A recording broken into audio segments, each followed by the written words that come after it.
Colossenses 2:16.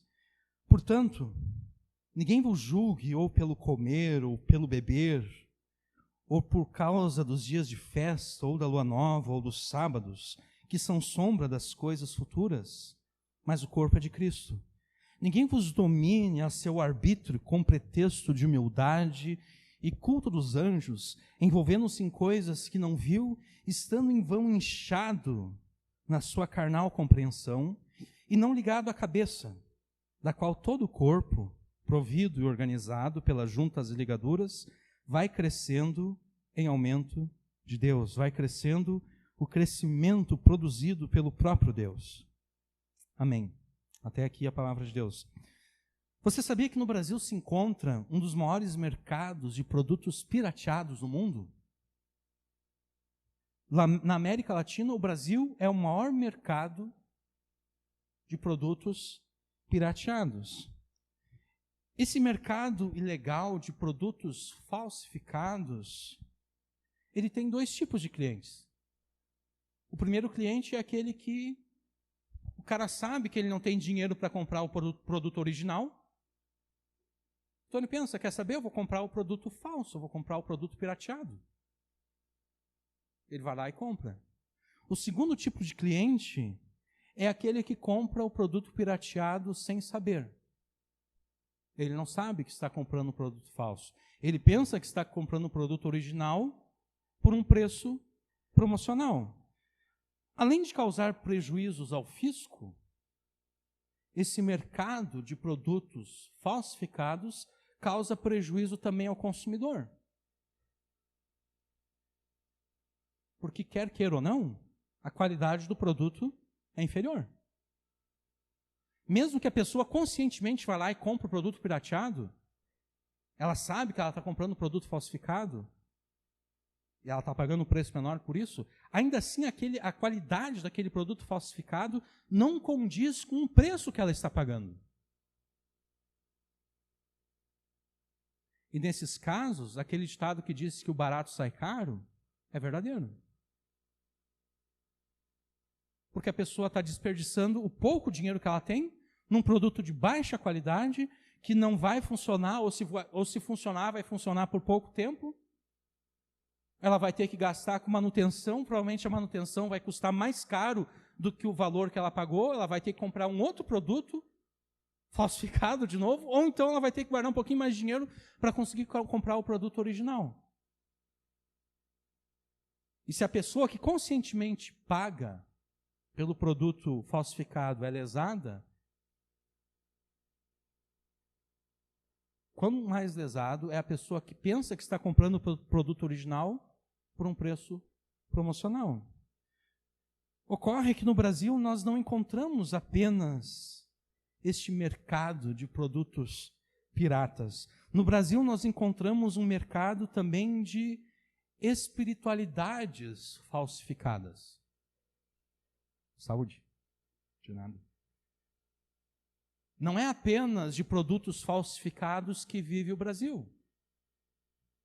O Brasil também vive, ou morre, né? Porque uma espiritualidade falsificada não traz vida, traz apenas morte. O Brasil morre por causa das miríades de espiritualidades falsificadas que existem por aí. E se o mercado de produtos piratas causa danos fiscais e também aos consumidores, o mercado de espiritualidades falsificadas causa danos de natureza eterna para toda a nação, para as pessoas, para os brasileiros. E talvez você esteja se perguntando, afinal de contas, o que é uma espiritualidade falsificada? O que é uma espiritualidade falsificada? Uma espiritualidade falsificada é todo tipo de espiritualidade que não se submete ao controle da palavra de Deus. É todo tipo de espiritualidade que não se submete ao controle da palavra de Deus. Mas não apenas isso, ela não se submete ao controle da palavra de Deus devidamente interpretada e corretamente aplicada. Porque eu posso fazer loucuras, tendo como base, entre aspas, a palavra de Deus. Teve um caso famoso já há vários anos atrás. Acho que o cara se dizia pastor evangélico.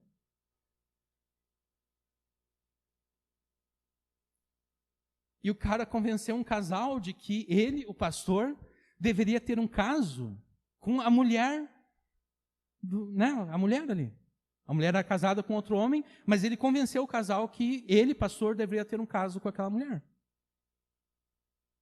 Com base na palavra de Deus, com base em Oséias. Né? Deus mandou o profeta se casar com uma mulher adúltera, com uma mulher prostituta. Quer dizer, eu tenho que ler o profeta Oséias, mas eu tenho que saber interpretar o profeta Oséias. Então não basta que eu tenha a espiritualidade desse pastor, a gente pode dizer, ela estava debaixo do controle da palavra de Deus, mas o controle da palavra de Deus pobremente interpretada, erradamente interpretada.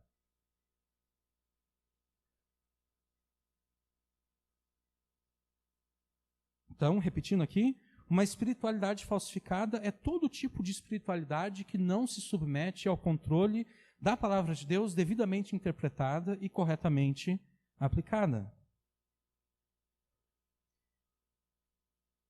Agora, o que de tão ruim poderia acontecer com você se você não fizer isso? O que de tão ruim poderia acontecer com você caso você adotasse uma espiritualidade que não estivesse debaixo do controle da palavra de Deus? A resposta a essa pergunta é ao mesmo tempo simples e trágica. Você seria separado de Cristo. Se você adotasse, ou melhor, vamos tirar do subjuntivo. Se você adotar uma espiritualidade falsificada, você estará se separando de Jesus Cristo. Você estará se separando de Jesus Cristo. Mas por que isso? Por que você estará se separando de Cristo? Simples. Cristo só tem compromisso com a palavra de Deus. Jesus só assina embaixo da palavra de Deus. Jesus só oferece garantia à palavra de Deus.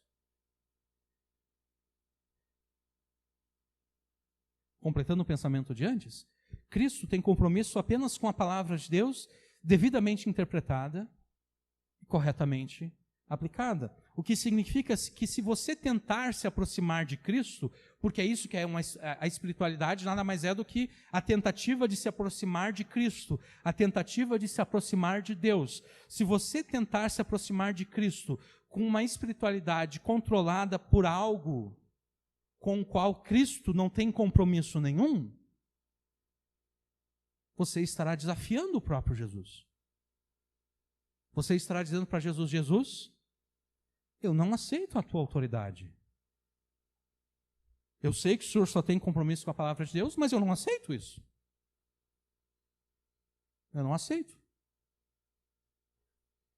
Eu quero me relacionar com o Senhor com base em outras coisas. É simplesmente impossível que você desafie a Jesus e permaneça ligado a Ele. Né? Se eu tenho a ousadia de olhar para cima, onde Jesus está, e apontar o meu dedo para cima e dizer: Jesus, eu não aceito aquilo que o Senhor determinou, é impossível que eu permaneça ligado a Ele.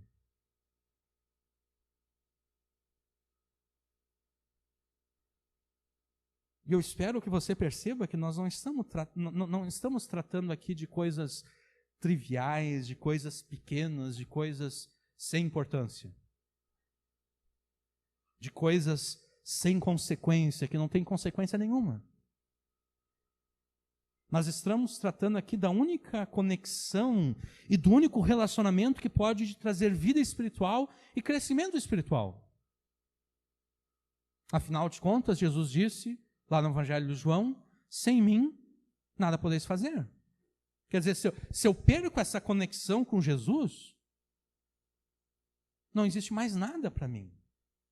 Pelo menos não do ponto de vista da bênção de Deus. Só existe maldição para mim, se eu estou separado de Jesus. Você não deve querer se afastar de Jesus. Você não deve querer se separar de Cristo. Logo, você não deve adotar nenhum tipo de espiritualidade falsificada. Você não deve permitir que ninguém te influencie a adotar uma espiritualidade falsificada. Porque era exatamente esse o problema que a igreja de Colossos estava enfrentando. Falsos mestres, falsos profetas haviam invadido a igreja de Colossos.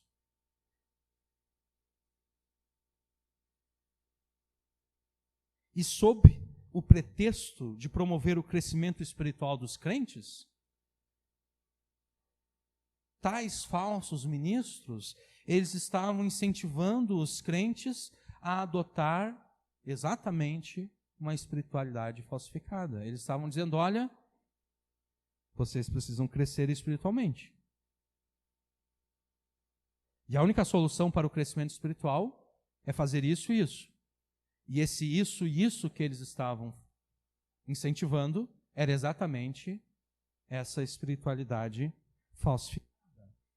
Paulo argumenta, nós estamos em Colossenses capítulo 2, versículos 16 até o 19. Paulo argumenta que se aqueles crentes se deixassem controlar de modo contrário a Cristo, eles seriam separados do próprio Jesus. De fato, a única forma apropriada para que você cresça espiritualmente é permanecer em Cristo. E você vai permanecer em Cristo de qual forma? Adotando e praticando uma espiritualidade que agrada a Jesus, uma espiritualidade controlada pela palavra de Deus, pela palavra de Deus devidamente interpretada e corretamente aplicada. Paulo escreveu esses versículos aqui para os colossenses, mas não apenas para eles. Esses versículos são para nós também. Esses versículos são para você também.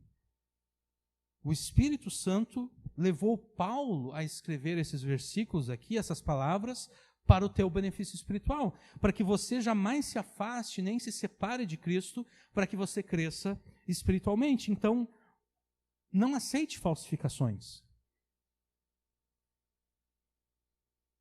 Da mesma forma que você não deveria comprar produtos piratas, produtos falsificados, em primeiro lugar, porque é contrário à lei, né?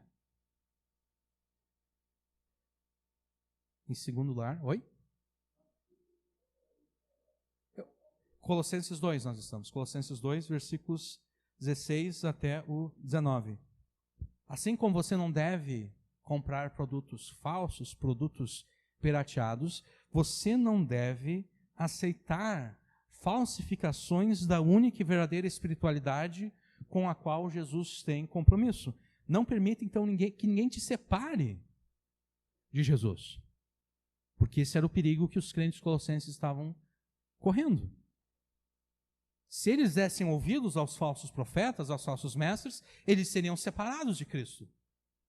E é por isso que Paulo escreve essa carta. Paulo não escreve a carta aos colossenses para falar de trivialidades, para falar do tempo, olha, será que vai chover? Não sei. Não, Paulo escreve porque ele está tratando de um assunto sério.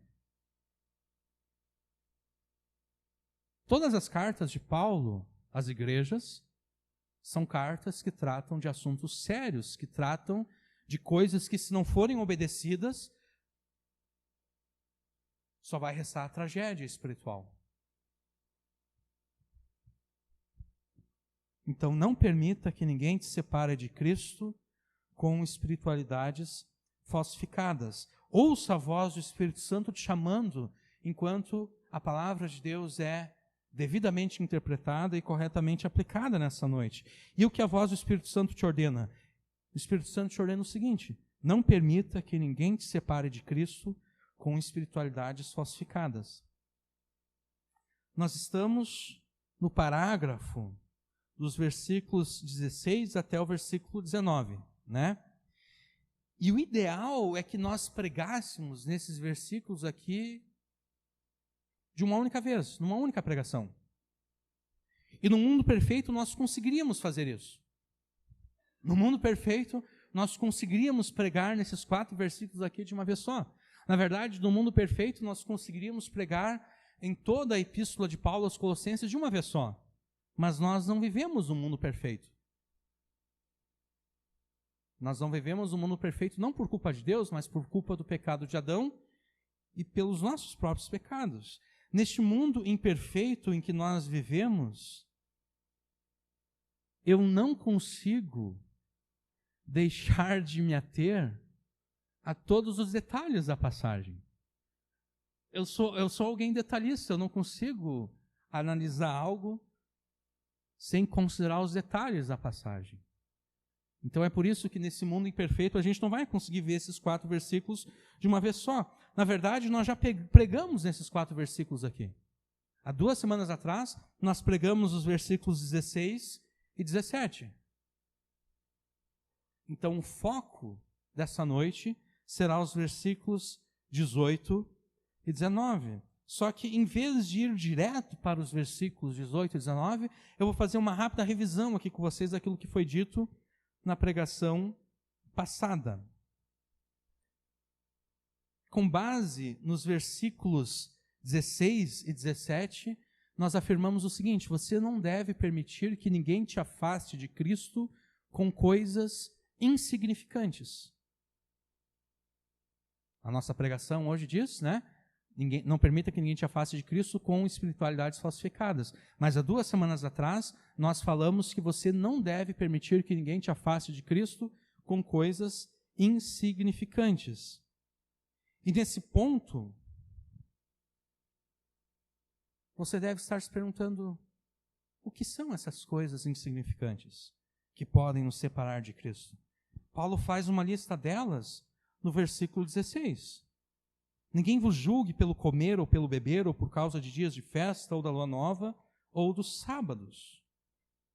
Essas coisas insignificantes são a abstenção de alimentos e bebidas, a comemoração de dias especiais, a comemoração dos dias de festa. Esses dias de festa aqui é um termo técnico que se refere às festas anuais do povo de Israel. Páscoa, Pentecostes, tabernáculos. Dias de lua nova se refere às festas mensais. Na lei de Deus estava escrito, ou está escrito, que todo período de lua nova, Israel deveria oferecer a Deus certos sacrifícios, certas cerimônias. E os sábados aqui fazem referência às festas semanais. Né? Todo sábado, todo dia em Israel havia sacrifícios, mas no sábado havia sacrifícios a mais do que nos dias normais. Essas são as coisas insignificantes, com as quais a gente não pode permitir que ninguém nos afaste de Cristo. E nesse ponto, eu estou conseguindo ler a mente de vocês, vocês certamente estão se perguntando: como é que o João pode dizer que essas coisas são insignificantes? Por acaso essas coisas não foram ordenadas por Deus? Não foi Deus que ordenou os dias de festa? Não foi Deus que ordenou as luas novas? Não foi Deus que ordenou os sábados? Não foi Deus que na sua lei disse que o seu povo não deveria se alimentar de carne de porco e da carne de vários outros animais? Não foi Deus que determinou isso? Foi Deus. Foi Deus que determinou todas essas coisas. Mas sendo Deus, então, como é que elas podem ser insignificantes? Porque se Deus ordena alguma coisa, certamente essa coisa não é insignificante. Então, como João se atreve a dizer que elas são insignificantes? Elas são insignificantes exatamente porque elas foram ordenadas por Deus como sinais que apontavam para Jesus. como sinais que apontavam para o próprio Cristo e para tudo aquilo que Jesus conquistaria a favor do seu povo. Imagine aqui que a gente pegue a BR em direção a Porto Alegre. A gente está dirigindo, daqui a pouco a gente vê uma placa assim, Porto Alegre, 35 quilômetros. Porto Alegre, 30. Porto Alegre, 20 quilômetros, 10 quilômetros, 5 quilômetros. Aí, de repente, a gente vê uma placa assim, bem-vindo a Porto Alegre. A partir do momento que a gente chega a Porto Alegre, não precisa mais uma placa dizendo Porto Alegre, 0 quilômetro, né? Não, a gente já chegou.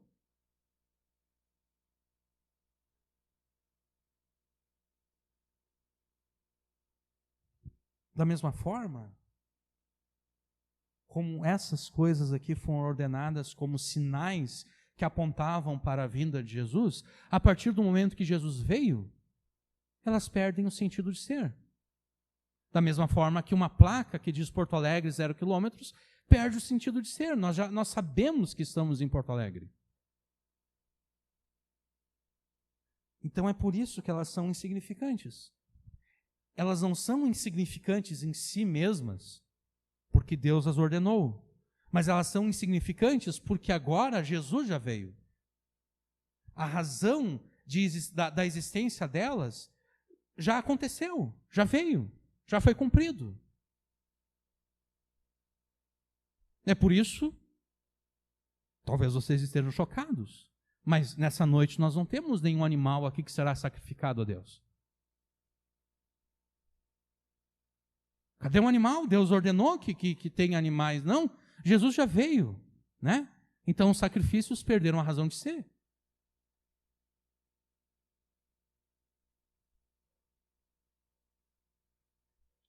Então, aqueles mandamentos da lei de Deus que ordenavam que o seu povo se abstivesse de certos alimentos, mais famosos de todos, né? Carne de porco. Né? Tem muito crente ainda que pensa, será que eu posso comer uma costelinha de porco no churrasco ou não? Né? O crente fica em dúvida, porque afinal de contas está escrito lá que não pode comer carne de porco.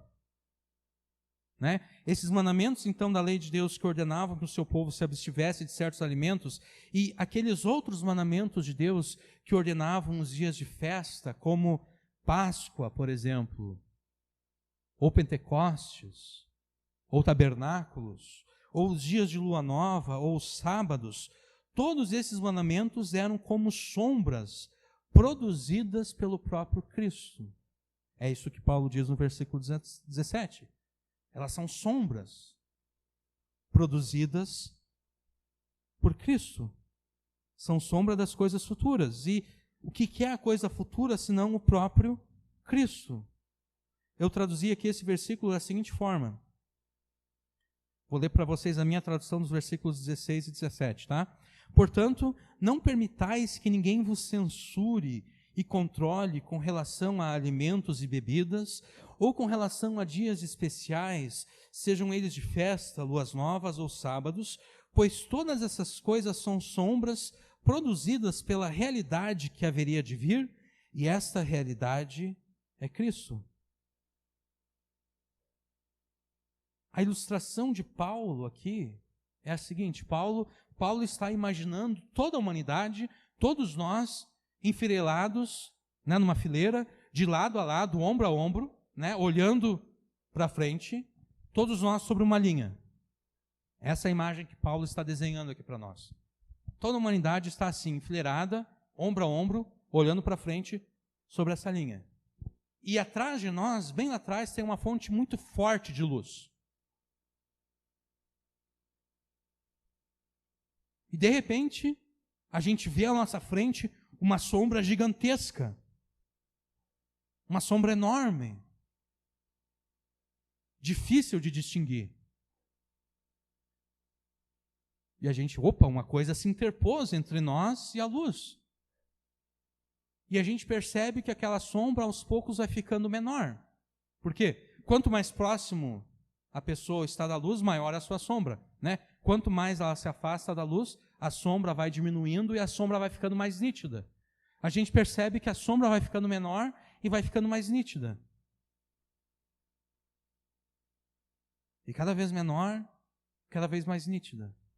Até que a sombra está do tamanho da nossa própria sombra e a gente vê que cruza a linha alguém, Jesus. Jesus cruzou a linha.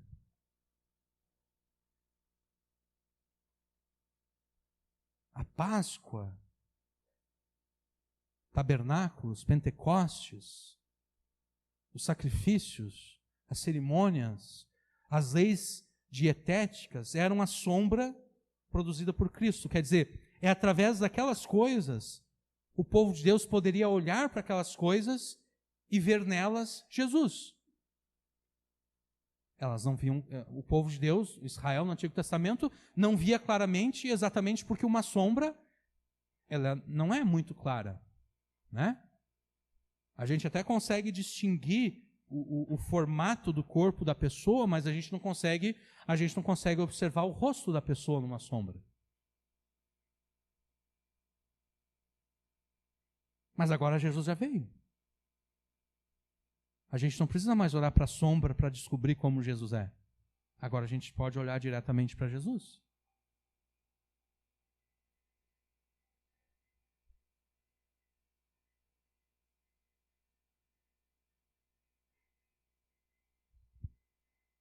Imagine que você esteja conversando com alguém.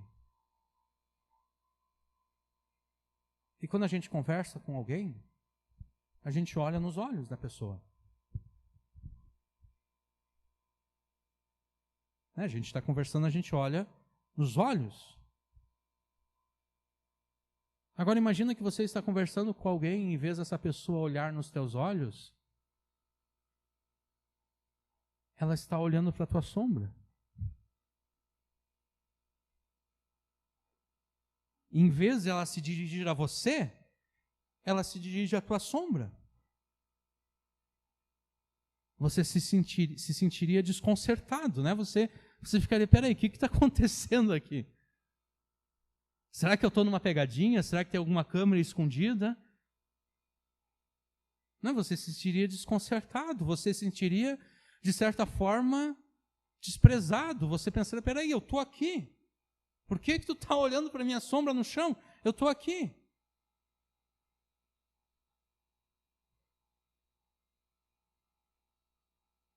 É isso que nós fazemos com Jesus?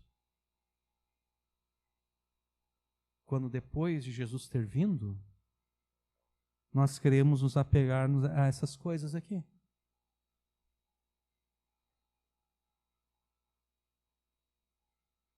Jesus está dizendo, eu estou aqui. Por que tu está olhando para a minha sombra? Por que tu não conversa comigo olhando face a face, olhando nos meus olhos? Por que tu insiste em conversar com a minha sombra?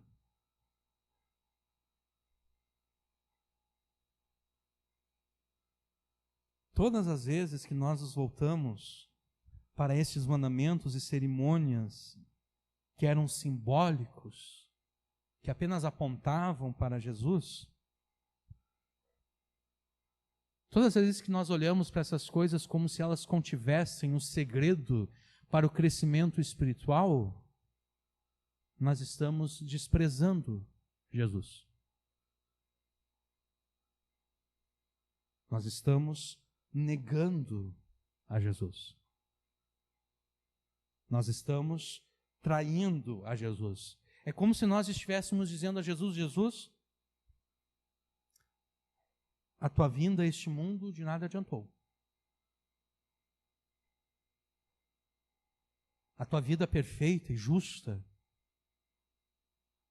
a tua morte na cruz, não tem valor nenhum, Jesus.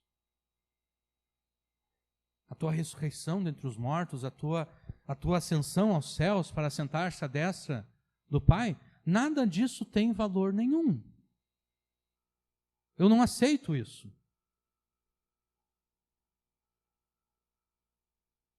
É isso que nós estamos dizendo para Jesus. Na semana passada eu fiquei um tanto quanto chocado, porque na quinta-feira, enquanto eu estava varrendo aqui a igreja, ajeitando para o culto à noite, eu estava ouvindo um debate entre um judeu cristão um judeu que crê em Jesus, e um judeu religioso que rejeita Jesus. Um judeu que segue o judaísmo ortodoxo. E o tema do debate, a pergunta do debate era a seguinte: Jesus morreu pelos nossos pecados? Jesus é o servo sofredor de Isaías 53? Obviamente o judeu cristão afirmava que sim. Sim, Jesus morreu pelos nossos pecados. Jesus é o servo sofredor, o servo do Senhor lá de Isaías 53. Já o judeu ortodoxo dizia não.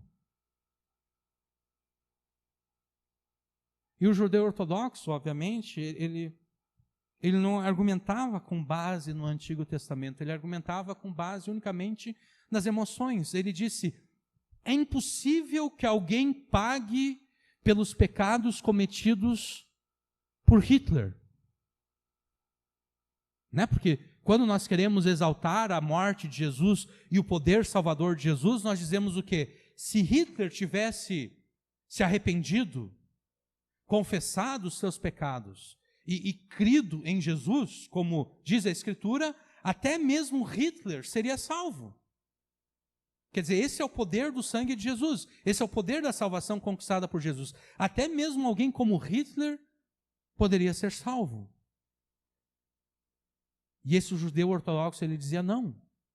Ninguém pode pagar pelos pecados cometidos por Hitler. Ninguém pode pagar pelos pecados cometidos pelo Osama Bin Laden quando ele lançou aqueles aviões sobre as Torres Gêmeas. Ele dizia.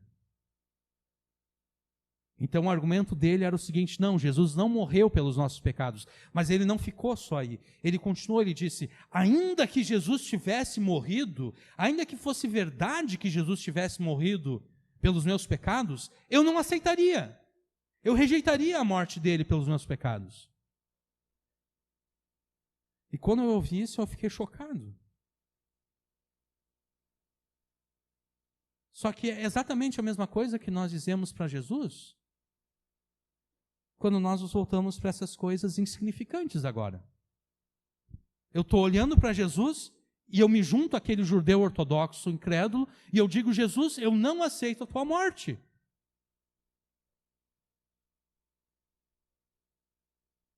Eu não aceito aquilo que o Senhor fez. Eu rejeito.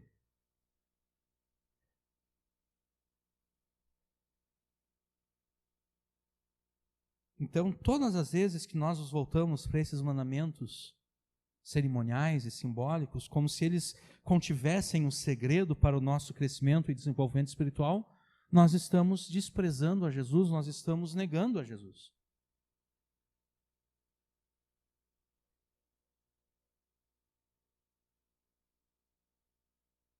E não são poucas as pessoas que fazem isso. Eu me lembro, alguns anos atrás, eu não sei se esse movimento ainda existe, mas alguns anos atrás havia um movimento chamado Veredas Antigas, que queria ensinar o povo de Deus a voltar para os caminhos de Deus. Isso é algo bom, né? Querer ensinar o povo de Deus a voltar para os caminhos de Deus é algo sempre bom. O problema é que eles não leram a epístola de Paulo aos Gálatas. Porque eles diziam que um dos segredos para que os filhos dos crentes fossem abençoados por Deus era a circuncisão.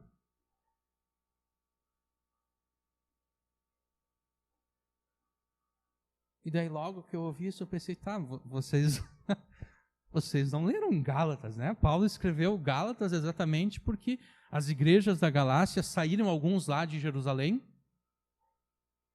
e estavam ensinando os gentios que os gentios deveriam se circuncidar. Não bastava tu crer em Jesus. Não. Antes de crer em Jesus, primeiro tu tinha que te tornar judeu. E como é que tu te torna judeu? Bom, tu te torna judeu te circuncidando.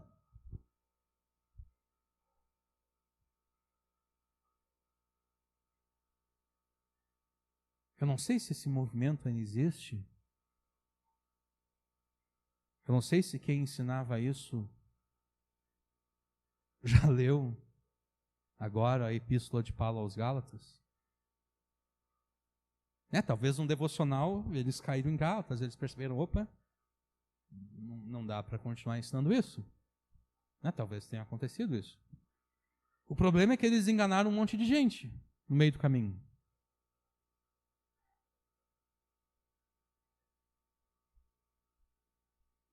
E a gente pensa, bom, as pessoas foram enganadas. O problema é que Deus nos culpa pelos nossos enganos. A gente pensa que se a gente é enganado, Deus nos considera inocentes. Não. Deus diz, eu te dei a minha palavra, tu só foi enganado porque tu não deu atenção à minha palavra. Eu já deixei tudo ali.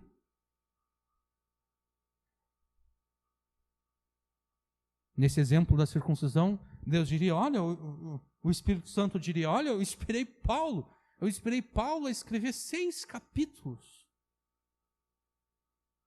só sobre isso. Como é que tu te deixou enganar?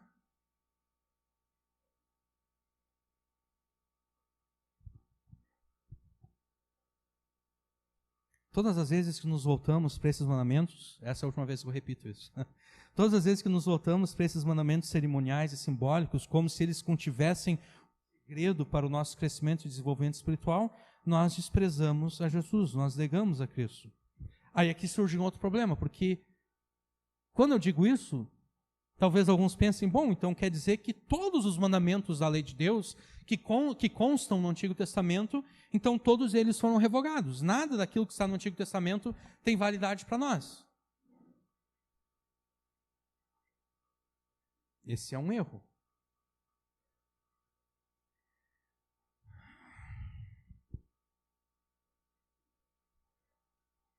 Apenas os mandamentos cerimoniais foram revogados. Os mandamentos morais e os mandamentos civis, que regulavam a vida civil de Israel, eles continuam, eles permanecem. Por exemplo, não matarás. Ele permanece. Mas esse não matarás tem várias implicações. Um exemplo de não matarás é o seguinte: um outro mandamento do Antigo Testamento. Quando tu construir uma casa e tu construir um terraço, tu tem que colocar um parapeito no terraço da tua casa.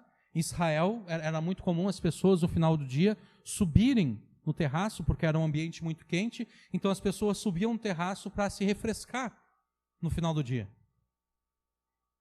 Então você pensa, um monte de gente em cima lá no terraço e uma espécie de precipício, né? Qualquer pessoa poderia se desequilibrar, cair, se machucar ou até morrer. Uma das implicações do não matarás é o seguinte: eu devo prezar pela vida do próximo.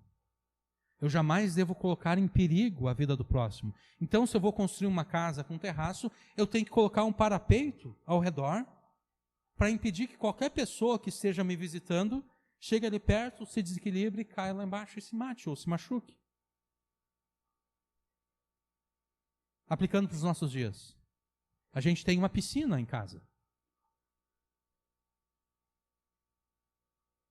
A gente poderia colocar uma cerca ao redor da piscina. Imagina que alguém que tem uma criança pequena vai te visitar. As crianças pequenas, elas não têm noção do perigo. Né? Quantas crianças já não morreram afogadas em piscina?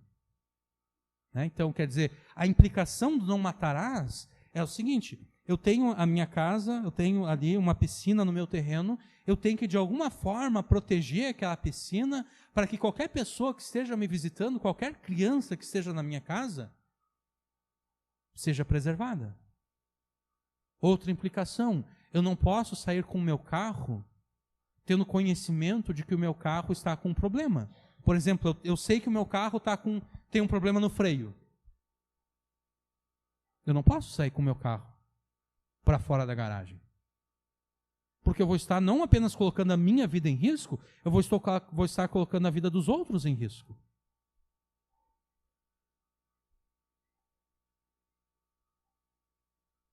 Então, os mandamentos de ordem moral, os mandamentos de ordem civil, eles permanecem. Eles continuam tendo validade. E nesse ponto, muita gente iria levantar a objeção. Eles citariam Paulo lá em Romanos 6, quando Paulo diz, porque nós não estamos debaixo da lei, mas debaixo da graça. Viu? Paulo diz que a lei não é mais obrigatória. Nós não estamos debaixo da lei, nós estamos debaixo da graça. O problema é que Paulo não escreveu isso.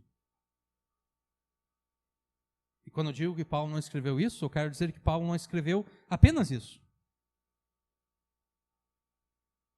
Nós não estamos debaixo da lei, mas debaixo da graça, nem é o versículo inteiro, é apenas metade do versículo.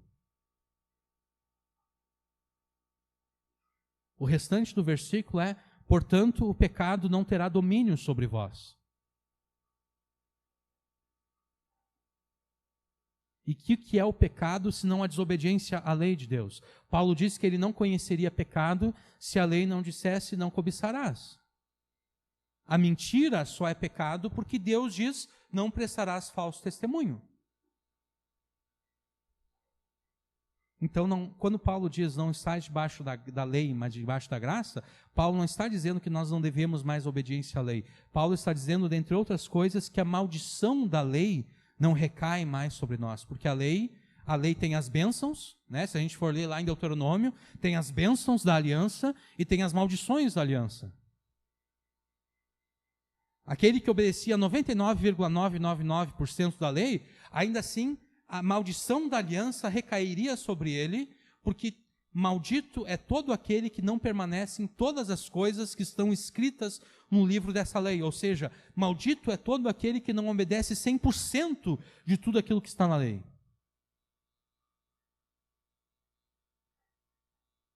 Mas agora a maldição recaiu sobre Jesus.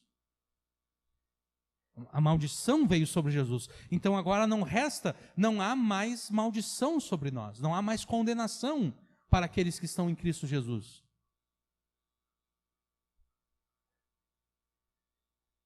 Então Paulo não está dizendo que a lei não é mais obrigatória. Paulo está dizendo que a maldição da lei não mais está sobre nós. Eu vou citar aqui apenas um exemplo para vocês, tá? Existem duas interpretações que tentam explicar a relação do crente da nova aliança com relação à lei de Deus na antiga aliança. Tá? Existe a interpretação majoritária. A interpretação majoritária diz que os mandamentos do Antigo Testamento só têm validade para nós se eles forem repetidos pelo Novo Testamento. Então, se o Novo Testamento repete os mandamentos do Antigo Testamento, então eles têm validade sobre nós. Essa é a interpretação majoritária. O problema é o seguinte: o Novo Testamento não repete o mandamento que condena como pecado a relação sexual entre uma pessoa e um animal. O Novo Testamento não repete esse mandamento. Então, se a gente quer ser coerente com a ideia de que só vale aquilo que o Novo Testamento repete, então a gente tem que dizer que não é mais pecado alguém manter relação sexual com um animal. A gente tem que ser coerente.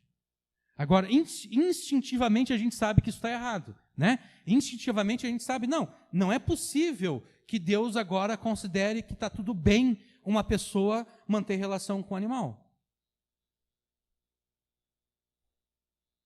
Isso quer dizer que só nos resta a opção de adotar a posição minoritária. A posição minoritária diz o seguinte: toda a lei de Deus tem autoridade sobre nós, todos os mandamentos do Antigo Testamento têm autoridade sobre nós, com exceção daqueles que o Novo Testamento revogou. A posição majoritária diria só aqueles que o Novo Testamento repete. A posição minoritária diz não. Tudo tem validade, com exceção daquilo que foi revogado. Essa, pelo menos para mim, essa é a única posição coerente. Do contrário, eu vou ter que dizer que manter relação sexual com o animal não é pecado.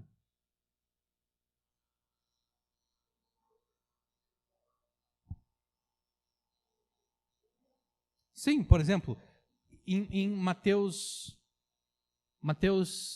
15 e Marcos 7, Quando Jesus tem aquela discussão interessante lá com os fariseus acerca daquilo que contamina o homem. Em Marcos 7, Marcos faz um pequeno comentário. Quando Jesus diz que não é aquilo que o homem come que contamina ele, Marcos faz o seguinte comentário: assim Jesus declarou puras todas as comidas. Quer dizer, quando Jesus faz aquele comentário ali, não é aquilo que eu boto para dentro de mim que me contamina, mas sim aquilo que sai de dentro do meu coração, Jesus está dizendo, olha, aqueles mandamentos lá, a partir de agora, não tem mais validade. E Marcos percebe isso, e Marcos coloca esse pequeno comentário ali que muitas vezes nos passa desapercebido. Assim Jesus considerou puras todas as comidas. Em 1 Timóteo 4, Paulo fala dos últimos dias, de doutrinas de demônios, e essas doutrinas de demônios são pessoas proibindo o casamento, são pessoas proibindo a alimentação com certos tipos de carnes, com certos tipos de alimentos. Paulo diz, não, toda a criação de Deus é boa. Isso está claro lá no Gênesis, né? No dia 1º, 2º, 3º, Deus sempre aquilo que Deus criou, ele diz, foi bom, e no último dia da criação, Deus diz, foi tudo muito bom. Toda a criação de Deus é boa e deve ser recebida com ação de graças. Então, por exemplo, a Covid, sabe por que a Covid surgiu? A Covid surgiu lá porque os chineses comem morcego e a lei de Deus proíbe que se coma morcego. Bom, não é isso, né? Porque Jesus declarou puras todas as comidas.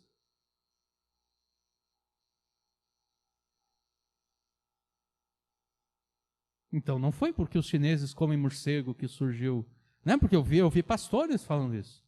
Não, a Covid surgiu porque lá os chineses comem morcego, nem sei se é verdade, se eles comem morcego ou não, mas pelo menos é o que dizem, né? Eles comem morcego e daí é por isso que veio a maldição, né? Por isso que veio a doença. Bom, Jesus declarou puras todas as comidas. Com quem a gente vai ficar? Com esse pastor ou com Jesus? Eu prefiro ficar com Jesus. Jesus declarou puras todas as comidas, logo, se a gente quiser comer um morceguinho hoje à noite, tudo bem. Provavelmente a gente não vai comer, porque a gente acha, em primeiro lugar, a gente não tem onde achar um morcego, né? Eu me lembro, quando era criança, a gente tinha um pé de ingá aqui nos fundos, e eu me lembro que eu vi 3 morceguinhos assim pendurados, de cabeça para baixo. É? Então, olha só, a gente pode conseguir os morcegos lá, então, se a gente quiser comer. Né? Então, voltando aqui. O Novo Testamento revogou apenas os mandamentos cerimoniais, ou seja, apenas aqueles mandamentos... Nossa, estou perdendo muito tempo com isso, mas tudo bem. O Novo Testamento revogou apenas os mandamentos cerimoniais, ou seja, apenas aqueles mandamentos que lidam com a dieta, com a ordem sacerdotal, com os sacrifícios, com as festas e todas essas coisas. Os demais mandamentos, aqueles que não são cerimoniais, permanecem. Eles permanecem autoritativos, eles permanecem vigentes, eles devem ser obedecidos por nós. Resumindo, então, o ensino de Paulo nos versículos 16 e 17. Não permita que ninguém te desvie de Cristo com coisas insignificantes. Não permita que ninguém te leve a adicionar à pessoa e à obra de Cristo qualquer outra coisa. Porque se você adicionar a Jesus, se Jesus não for o bastante para você, Jesus não será nada para você. Ou Jesus é tudo, ou Jesus é nada. Ele não aceita ser uma parte. Jesus não aceita ser 90%. Não. Ou ele é 100%, ou então ele é 0%. Né? Ou ele é o primeiro, buscai, pois, o reino de Deus em primeiro lugar. Ou ele é o primeiro, ou então ele é o último. Porque se você colocar Jesus em segundo, na verdade você está colocando Jesus em último. É assim que ele considera. E a gente pode pensar na vida de casal, né? Se a mulher sente, claro, no casal crente, Deus, Jesus tem que estar em primeiro lugar. Mas desconsiderando isso, tá? Desconsiderando Jesus. Se a mulher percebe que ela vem em segundo lugar na vida do marido, ela não vai gostar. Né? Porque ela vai pensar, tá bom, o que é que está vindo em primeiro lugar para ti? Da mesma forma o marido. Né? Se ele percebe que ele vem em segundo, se ele percebe que ele vem em segundo, ele vai pensar, para ele vai se considerar que ele está vindo em último. Né? Porque é antinatural que no casamento o homem coloque a mulher em segundo ou a mulher coloque o marido em segundo. E é assim que Jesus considera. Ou eu sou tudo, ou então eu não sou nada. Eu não aceito ser 90%, eu não aceito ser 95%, ou até mesmo 99%. Ou eu sou 100%, ou então eu não sou nada. Ou estou em primeiro, ou então não estou em lugar nenhum. Jesus considera. Não permita que ninguém te desvie de Cristo com coisas insignificantes. Esse é o resumo da última pregação que nós fizemos há 2 semanas atrás. Agora, na nossa pregação, nosso foco, na pregação de hoje, o foco estará nos versículos 18 e 19, que condena a adoção de espiritualidades falsificadas. Paulo começa o versículo 18 ordenando que os colossenses não aceitem ser dominados por ninguém. Ninguém vos domine a seu arbítrio. Ou conforme a minha tradução aqui, não aceitem a desqualificação condenatória de qualquer pessoa. Porque a ideia aqui de ser dominado segundo o arbítrio de outro é se sentir condenado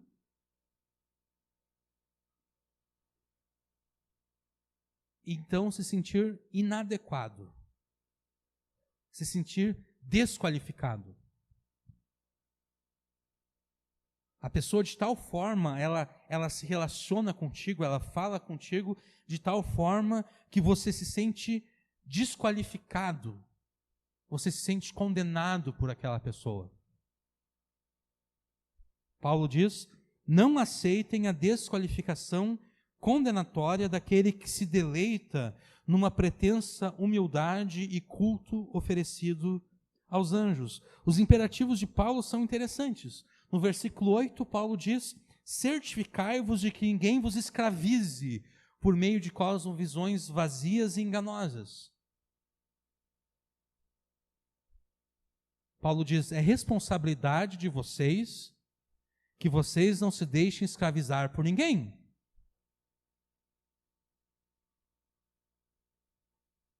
Jesus libertou vocês da escravidão do pecado para que vocês sejam escravos dele, né? Servos de Jesus. Servo é um escravo. Você foi libertado da escravidão do pecado, da escravidão ao diabo, para você se tornar escravo de Jesus. Então você não deve se permitir escravizar por ninguém mais além de Jesus. Certificai-vos de que ninguém vos escravize por meio de cosmovisões vazias e enganosas. No versículo 16, Paulo ordena o seguinte, não permitais que ninguém vos censure e controle com relação a alimentos e bebidas e com relação a dias especiais. E então no versículo 18, ele nos dá outro mandamento, não aceiteis a desqualificação condenatória daquele que se deleita numa pretensa humildade e culto oferecido aos anjos. Esses imperativos aqui, eles não são opcionais. Paulo não está nos aconselhando, olha, é um conselho, porque o conselho você pode seguir ou não. Não, aqui Paulo está usando o tempo verbal, o modo imperativo. É uma ordem. Na verdade, o que nós temos aqui é o Espírito Santo nos dando essas ordens, nos dando esses imperativos. Esses imperativos aqui são tão fortes quanto os imperativos dos 10 mandamentos. Eles são tão fortes quanto não matarás ou não adulterarás. Eles têm o mesmo peso. É um mandamento de Deus que nós não aceitemos a desqualificação condenatória de ninguém.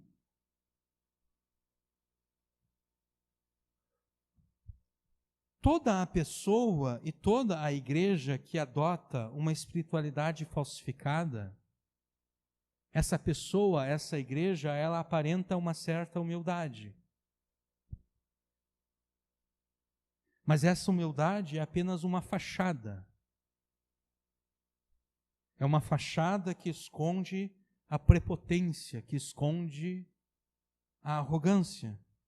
E para verificarmos isso, a gente não precisa ir muito longe. A gente pode ficar com os exemplos que Paulo já citou. Há líderes e igrejas que insistem na comemoração das grandes festas do judaísmo.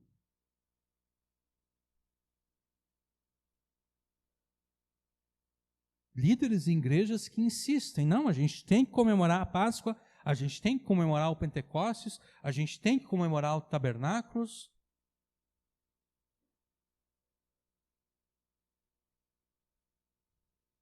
E eles pensam, ou melhor, eles fazem isso exatamente porque eles pensam que ao fazer isso, eles estão alcançando uma melhor posição diante de Deus, uma posição melhor até mesmo do que a posição que o próprio Cristo conquistou para nós. Qual é a posição que Cristo conquistou para nós? Filhos de Deus. Respondendo de uma outra forma, algumas semanas atrás, nós falamos acerca da doutrina preferida de Paulo, a doutrina da união mística entre Cristo e o seu povo. Essa doutrina pode ser percebida todas as vezes, em que Paulo fala em Cristo, com Cristo. Se vocês lerem as epístolas de Paulo, vocês vão ver que a todo momento Paulo está dizendo em Cristo, com Cristo, nele, com Ele.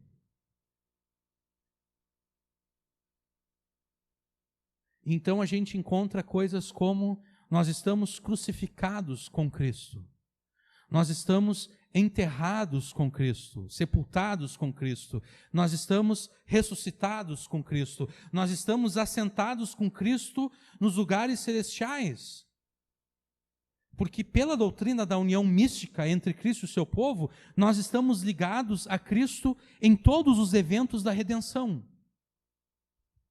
Nós estamos junto com Jesus em todos os eventos da redenção. Jesus está pregado na cruz e nós estamos pregados com Ele na cruz. Jesus está sepultado e nós estamos sepultados com Ele. Jesus foi ressuscitado e nós estamos ressuscitados. Jesus foi elevado aos céus, muito acima de todo principado e potestade, está assentado à direita de Deus Pai e nós estamos lá com Jesus. Então, na verdade, é impossível que nós alcancemos uma posição melhor do que aquela posição que Jesus já conquistou para nós. Nós estamos assentados à destra de Deus, nas regiões celestes, muito acima de todo principado e potestade, como Paulo afirma lá em Efésios. Só que esses líderes e igrejas, eles dizem, não, é possível a gente avançar mais se a gente fizer essas e essas coisas.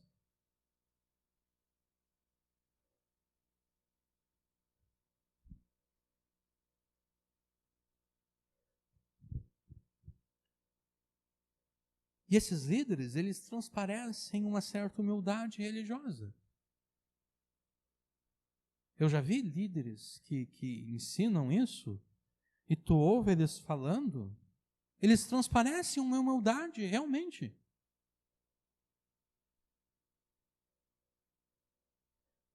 No entanto, como Paulo afirma, essa humildade é uma pretensa humildade, é uma mera fachada, que esconde a prepotência e a arrogância. E essa prepotência e arrogância, ela se mostra quando tais líderes e igrejas descobrem que você é um daqueles crentes que não quer acrescentar nada a Jesus.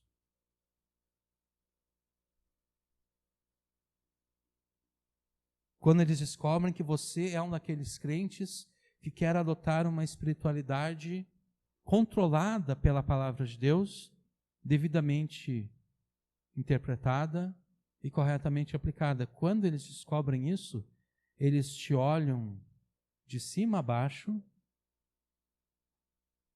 e eles te tratam como um crente de segunda categoria, como alguém que ainda não avançou na fé, como alguém que ainda não descobriu os grandes segredos e grandes mistérios de Deus para o crescimento espiritual. E daí eles se gabam diante de você da pretensa espiritualidade superior deles.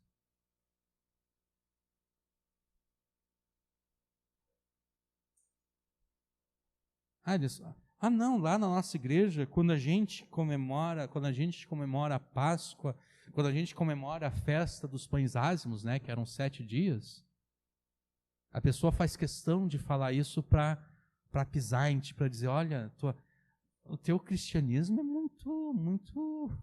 muito barato. Vocês nem comemoram a festa dos pães ázimos. O teu cristianismo é muito fraquinho.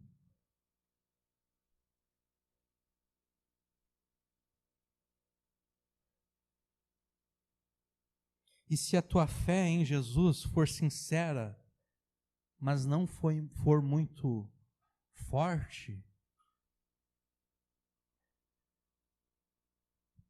você vai se sentir desqualificado e condenado. E eu sei disso porque eu já me senti desqualificado e condenado nas interações que eu já tive com outros cristãos.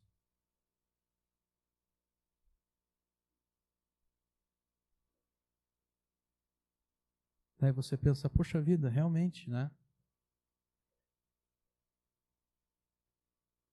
O meu cristianismo, a minha espiritualidade é muito fraca. Olha só, eu só obedeço aquilo que a palavra de Deus diz, eu não faço essas outras coisas.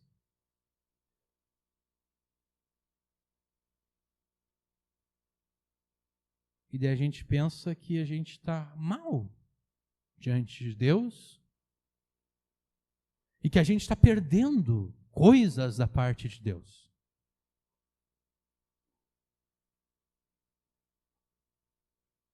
É muito comum se falar do novo de Deus, o novo do Espírito. Bom, se o novo do Espírito vai contra aquilo que é a palavra de Deus, sinceramente, eu não quero o novo do Espírito. Eu quero o velho Espírito Santo que inspirou Paulo. Porque eu sei que Paulo foi inspirado pelo Espírito Santo. Agora, quanto a esses modernos apóstolos e profetas, quando eles concordam com Paulo, eu concordo com eles. Mas quando eles discordam de Paulo, ou discordam de Jesus, ou discordam de Pedro, eu prefiro ficar com o velho Espírito Santo.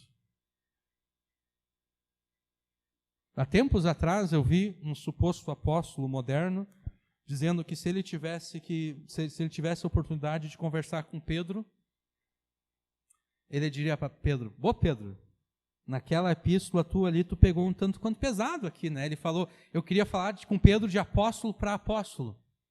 Né? Pedro, tu não deveria ter escrito aquilo ali. Esses caras, eles pensam que eles estão na mesma posição de Pedro, ou de Paulo, ou de João. Não, os apóstolos de Jesus, os originais, eles são únicos. É por isso que na Nova Jerusalém, o que significa, o que aponta para os apóstolos na Nova Jerusalém? Eu não sei se são as colunas ou se são as pérolas, agora não lembro. Mas tem algo na Nova Jerusalém ali que são os 12 apóstolos do Cordeiro. Quer dizer, aparentemente até Paulo está fora ali, né? Porque Paulo estava correndo por fora dos 12.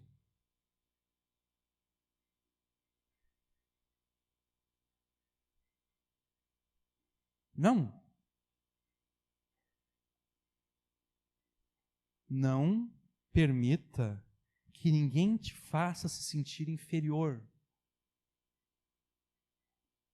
Não permita que ninguém te desqualifique e te condene por você por você rejeitar, acrescentar qualquer coisa a Cristo, por você querer ter uma espiritualidade que é controlada unicamente pela palavra de Deus. Não permita que ninguém te desqualifique, não permita que ninguém te condene por isso.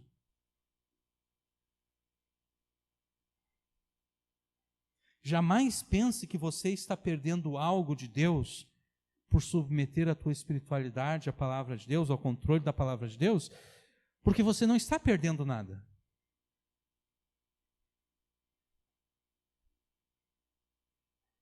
Aquilo que as outras pessoas supostamente estão ganhando, elas não estão ganhando de Deus. Porque, como a gente disse no início, Jesus tem compromisso unicamente com a palavra de Deus. Então, se eu tenho alguém que se sobrepõe à palavra de Deus, essa pessoa diz que ao se sobrepor à palavra de Deus, ela está recebendo algo de Deus, esse algo de Deus não vem de Deus, porque Deus não tem compromisso a não ser com a sua palavra.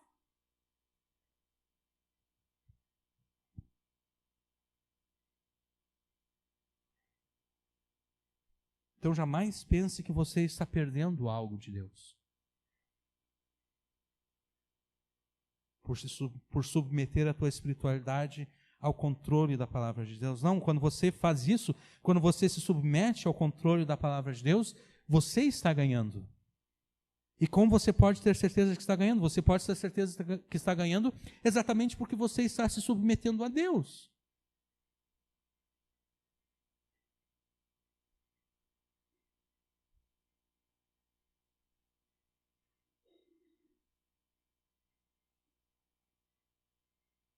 E aqui a gente vê a importância da palavra de Deus devidamente interpretada e corretamente aplicada. Porque eles até poderiam dizer, não, mas a palavra de Deus ordena a Páscoa. Verdade. Só que a palavra de Deus não parou em Moisés, né?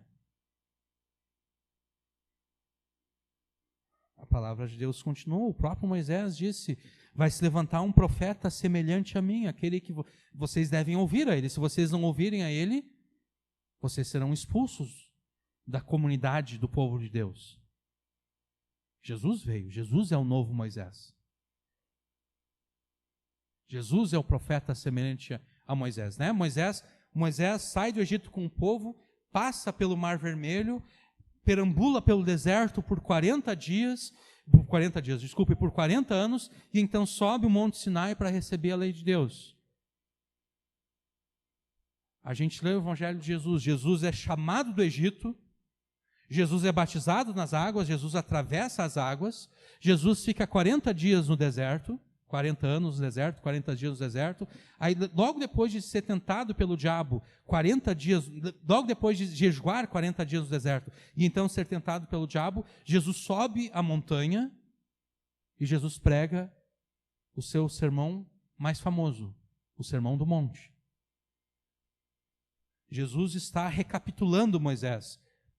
Né? Aquilo que Moisés fez, sai do Egito, atravessa o Mar Vermelho, 40 anos no deserto, sobe a montanha, Jesus sai do Egito, é batizado nas águas, 40 dias no deserto, sobe a montanha. Jesus está recapitulando Moisés. Jesus é o profeta semelhante a Moisés. Jesus é o novo Moisés. A palavra de Deus não para em Moisés. Sim, Deus determinou a Páscoa, mas Jesus cumpriu a Páscoa. Então essa é a importância da palavra de Deus, devidamente interpretada e corretamente aplicada. E aqui a gente percebe, mais uma vez, aquela pretensa humildade, mas agora com relação a Deus.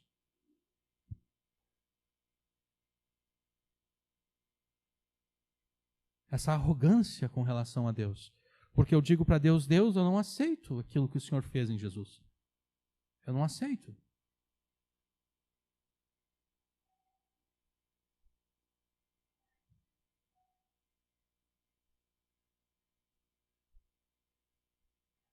Não pode haver prepotência nem arrogância maior do que rejeitar a pessoa e a obra de Cristo para se apegar a essas espiritualidades agora falsificadas. Se vocês não leram o capítulo de 4 de Paulo aos Gálatas, leiam, é um capítulo pesado. Ali Paulo, se vocês prestarem atenção, Paulo está comparando esses mandamentos que foram encerrados por Jesus, às idolatrias passadas dos Gálatas. Paulo está dizendo, olha, vocês querendo se circuncidar, é a mesma coisa que vocês voltar aos ídolos mudos de vocês antigamente. Porque a partir do momento que Jesus veio, essas coisas que foram encerradas por Jesus não passam de superstições. Uma vez eu falei isso e algumas pessoas acham que se chocaram, mas eu vou falar de novo. Hoje em dia, um sacrifício que alguém queira oferecer a Deus, né? Alguém está lendo a Bíblia e ela chega lá em que Deus ordena um sacrifício, né? Mas ela lê toda a Bíblia e ela sabe que não deve mais sacrificar, porque Jesus já cumpriu todos os sacrifícios. Mas se ainda assim a pessoa quiser fazer, esse sacrifício não é diferente de qualquer trabalho de macumbaria, de qualquer galinha morta que a gente encontra em qualquer esquina por aí. Se apegar a essas coisas, hoje, não é diferente de se tornar um macumbeiro, ou um espírita, ou qualquer outra coisa.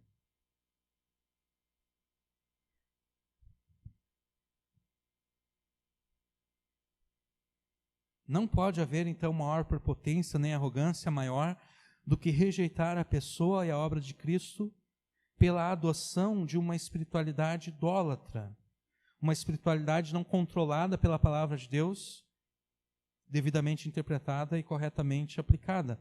Não vai demorar para que essa idolatria disfarçada logo se mostre, logo se degenere numa idolatria cada vez mais aberta. Olha o versículo 18. Ninguém vos domine a seu arbítrio com pretexto de humildade e culto dos anjos.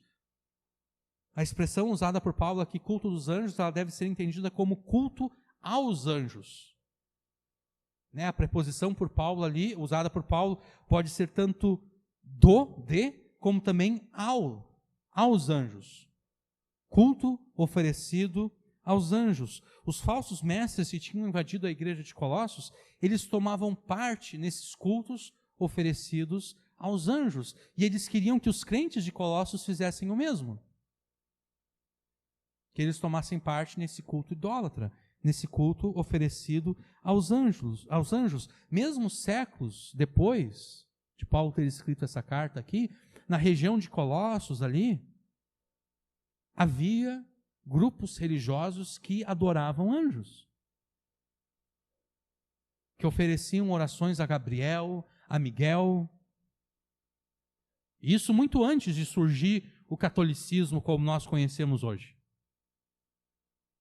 Então, quer dizer, era algo que realmente estava acontecendo ali. Havia grupos religiosos que estavam praticando culto aos anjos, que estavam cultuando, que estavam adorando anjos.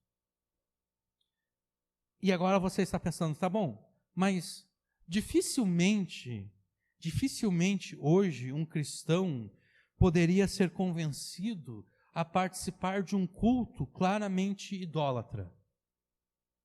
Né? Mesmo o cristão assim, médio, mediano, assim, aquele cristão mais avoado que possa existir, mesmo esse cara vai ser difícil de convencer ele a participar de um culto oferecido aos anjos. Não é tão difícil assim. O próprio apóstolo João, no Apocalipse, por 2 vezes, ele quer adorar o anjo. Por 2 vezes. O anjo está trazendo ali a revelação para ele, e por 2 vezes ele se prostra diante do anjo, e por 2 vezes o anjo diz, não. Não é a mim que tu tem que adorar. Adora a Deus, adora a Jesus. Então, se o apóstolo João não estava isento de cair nesse tipo de idolatria, não pense que você está isento.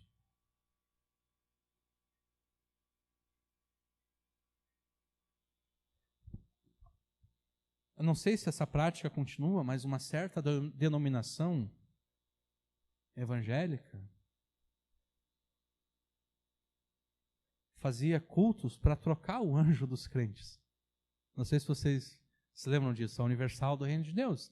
Eles diziam, olha, teu casamento está em crise, a tua vida financeira está um inferno, sabe por quê? É porque o anjo que Deus colocou na tua vida é um anjo muito fraquinho. É um anjo muito fraquinho. Então vem aqui que nós vamos fazer sei lá o que era que eles faziam, mas supostamente eles estavam trocando aquele anjo fraquinho por um anjo mais forte. Certamente mediante algum pagamento financeiro, né?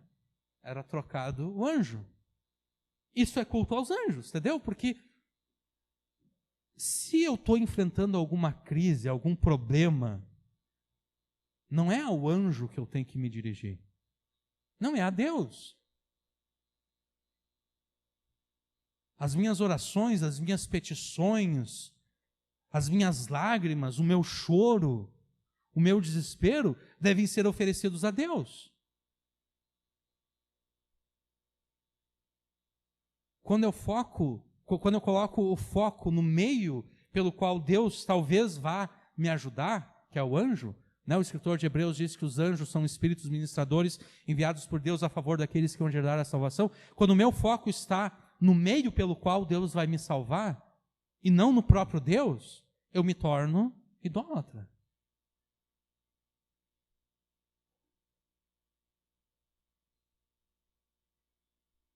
Agora, é a minha convicção pessoal que o risco maior que a igreja brasileira está correndo nos nossos dias não é a de oferecer culto aos anjos, mas de oferecer culto aos homens. Mais precisamente, aos políticos.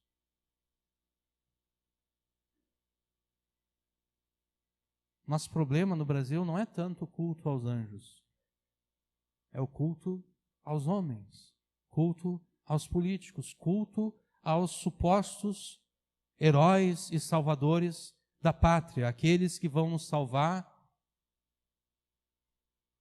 do bicho-papão vermelho do comunismo, ou que nos salvariam do bicho-papão vermelho do comunismo.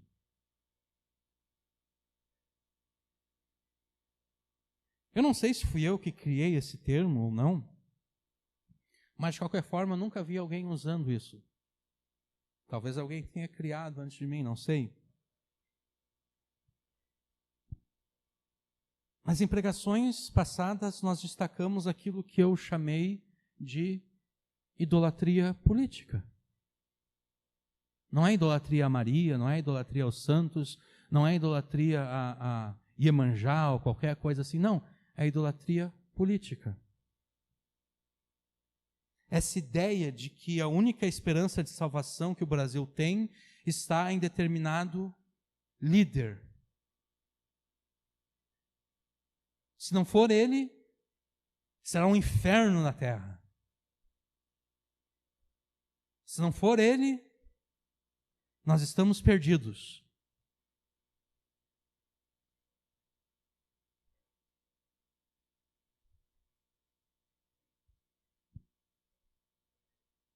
Essa ideia, ela não é muito diferente daquilo que ocorria na igreja primitiva, com culto aos Césares.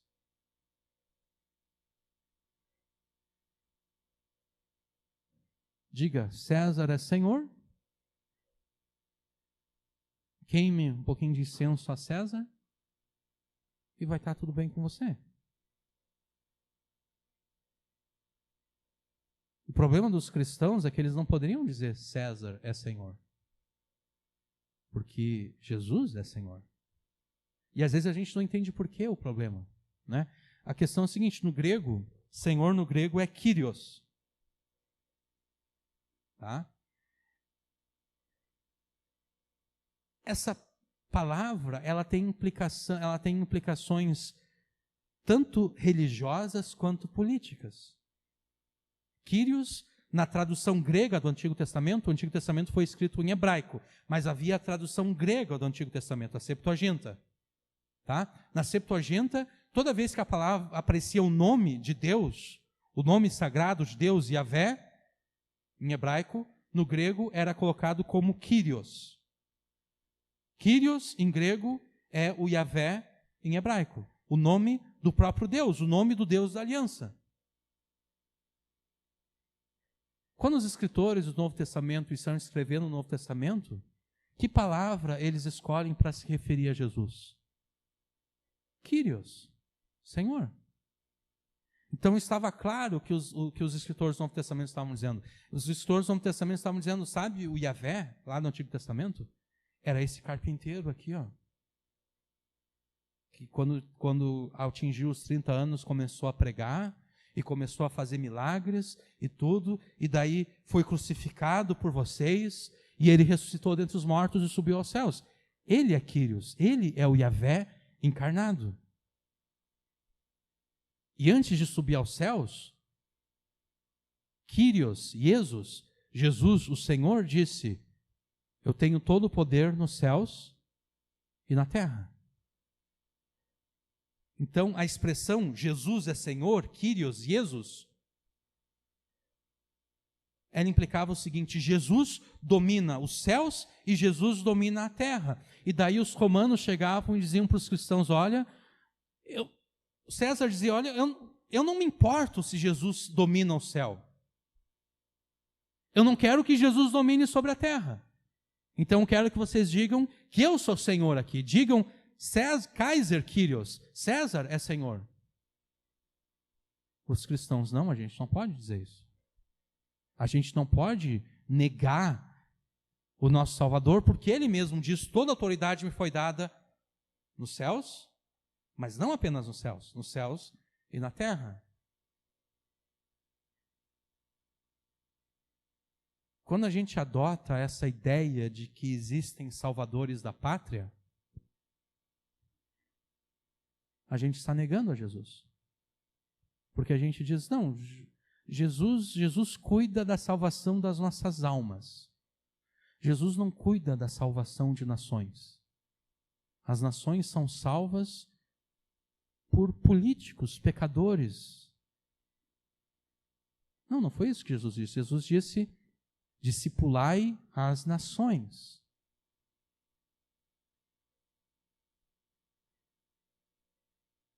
As nações devem ser discipuladas e devem ser ensinadas a obedecer tudo aquilo que Jesus, Kyrios, que Jesus, o Senhor, falou. Então, temos essa ideia agora na igreja brasileira de que a única esperança de salvação que o Brasil tem está em Bolsonaro. Isso não passa de culto aos homens, culto aos políticos. Eu citei isso aqui, já numa pregação, logo depois do segundo turno, um pastor batista afirmou que a partir daquele momento, os nordestinos e os petistas eram inimigos de Deus e inimigos da igreja, porque foram os nordestinos e petistas que votaram em Lula, rejeitaram o Bolsonaro. Então ele disse, a partir de agora, os nordestinos e petistas são meus inimigos. Eles são inimigos de Deus, eles são inimigos da igreja. Quando um pastor afirma isso, estamos diante de uma igreja e de um pastor que cultua a políticos e não a Deus. E por que isso? Porque não é a nossa aceitação ou rejeição de Bolsonaro que define a nossa posição diante de Deus. Entendeu? Todos são inimigos de Deus e não é pela pessoa aceitar Bolsonaro que a pessoa se torna amiga de Deus. Porque a implicação de que quem votou no Lula é inimigo de Deus é o seguinte, bom, quem votou no Bolsonaro automaticamente então é amigo de Deus. Não, a pessoa não se torna amiga de Deus por votar no político A ou B. Ela se torna amiga de Deus por aceitar a Cristo. É a minha relação com Cristo que determina se eu sou amigo ou inimigo de Deus. Então, os inimigos de Deus e da igreja não são aqueles que rejeitaram Bolsonaro.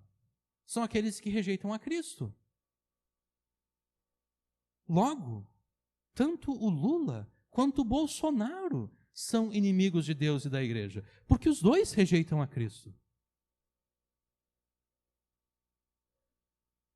Né? Apesar do Bolsonaro ter sido batizado várias vezes em várias igrejas evangélicas, ele ainda rejeita a Cristo. Então, ele não é amigo de Deus, ele não é amigo da igreja, ele é inimigo de Deus, ele é inimigo da igreja.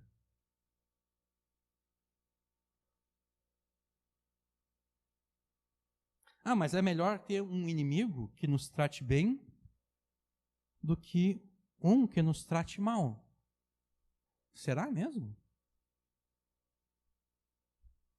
Porque do que adianta você ter um inimigo que aparentemente te trata bem, quando ao te tratar bem, ele na verdade está roubando para si mesmo a lealdade que você deveria entregar apenas a Cristo. Porque tem um relato de um outro homem, que também se declarou pastor e capelão. Ele disse que na condição de militar, ele iria pegar em armas para matar esses inimigos de Deus, esses filhos do diabo, se referindo aos petistas. E daí eu pensei, peraí, quando Jesus queria ir para Jerusalém e ele tinha que passar pela Samaria, os samaritanos não quiseram receber Jesus. E João e Tiago tomaram as dores de Jesus. João e Tiago, não, isso não pode ficar assim, ninguém rejeita o nosso mestre. Eles foram até Jesus e disseram para Jesus, olha Jesus, se o senhor quiser, nós temos fé para isso, Jesus. Se o senhor quiser, a gente vai imitar Elias, a gente vai orar para que Deus mande fogo do céu para que queime esses samaritanos, filhos do diabo, que não quiseram receber o Senhor. Aí Jesus olha para eles e diz, vocês estão loucos, é? Vocês não sabem de que espírito vocês são? Vocês não sabem qual é o ministério de vocês? O ministério de vocês é o mesmo ministério. O meu ministério não é trazer juízo sobre aqueles que agora me rejeitam. Não, o meu ministério é trazer salvação. O ministério de vocês é continuar pregando o evangelho, ainda que as pessoas continuem me rejeitando. Então, imagine esse pastor que quer pegar em armas para matar os petistas e aqueles que votaram no Lula. Quando ele está evangelizando e alguém rejeita a pregação que ele está fazendo, alguém rejeita Jesus, Jesus diz, olha, eu sei que tu está te sentindo tentado, mas não pega aquela arma e dá um tiro na cabeça da pessoa. Não é para tu destruir essa pessoa. Quem sabe, numa outra oportunidade, tu vai testemunhar para ela, ela vai aceitar, ou quem sabe uma outra pessoa vai testemunhar para ela e ela vai me receber, porque as pessoas não recebem a Jesus na primeira oportunidade que elas têm, né? As pessoas recebem a pregação por anos e anos e anos, até que de fato elas se arrependem e creem em Jesus. Então esse nosso irmão, ou suposto irmão, está ali pronto para sacar a arma, para matar a pessoa que rejeita Jesus. Jesus diz, não é para matar essa pessoa. Mas ele está disposto a matar alguém que rejeita o Bolsonaro. Agora eu pergunto, quem é mais importante? Jesus ou Bolsonaro? Jesus.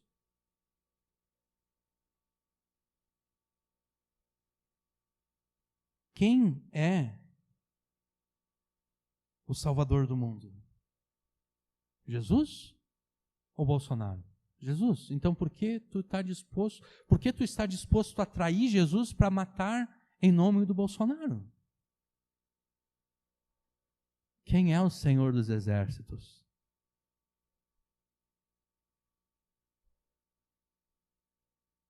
O Bolsonaro se gabava, o meu exército. Sim, Jesus é o Senhor dos Exércitos. Quem é o Senhor dos Exércitos? Quem é que pode acionar o artigo 142 celestial? Jesus, porque Ele é o Senhor dos Exércitos.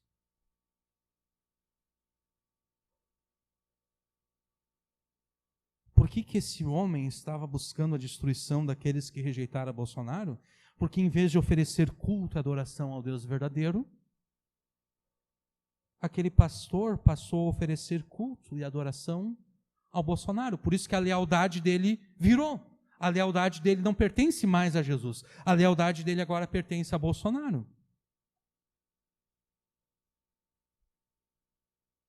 E fica pior do que isso. Nós chegamos no dia de hoje, então, quando a Polícia Federal prendeu alguns daqueles que no dia 12 de dezembro quiseram invadir a sede da Polícia Federal lá em Brasília, o comando central da Polícia Federal. Essa gente quis invadir. E entre os presos estava, pasmem, os senhores e as senhoras, entre os presos estava um pastor que estava liderando a invasão do quartel-general da Polícia Federal lá em 12 de dezembro, naquela fatídica noite de 12 de dezembro, quando ônibus foram incendiados,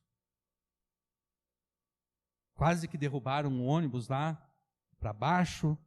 Imagina um acidente que poderia causar carros passando embaixo, de repente cai um ônibus. Eu vi uma mulher, coitada, o carro era tudo que ela tinha.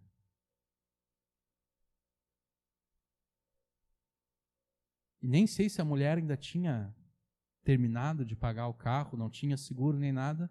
Os caras jogaram um coquetel molotov para dentro do carro dela e queimou, ela perdeu tudo. E além disso, o que ela usava para trabalhar estava dentro do carro. Então, na verdade, ela perdeu tudo. E a gente tem um pastor liderando isso. Mas esse não é o pior. Depois que esse pastor foi preso, a esposa dele publicou um vídeo, isso tudo hoje, tá? Nas redes sociais. E nesse vídeo ela reclamou a ausência do Bolsonaro na defesa do seu marido. E dentre outras coisas, ela disse o seguinte: cadê você, Bolsonaro? O seu povo está perecendo, o seu povo está sendo perseguido, o seu povo está sendo preso. O que eu mais achei impressionante nessa fala é que, se a gente isolar, ela parece um dos salmos. Um dos salmos de lamento, em que o salmista está orando a Deus desesperado, porque aparentemente Deus está desprezando o seu povo. O salmista está lá: Deus, o teu povo está perecendo, Deus. O teu povo está sendo perseguido. Eu achei interessante isso. E não é coincidência isso. Não é coincidência que essa mulher se refere ao Bolsonaro usando as palavras que o salmista usa para se referir a Deus. Não é coincidência isso.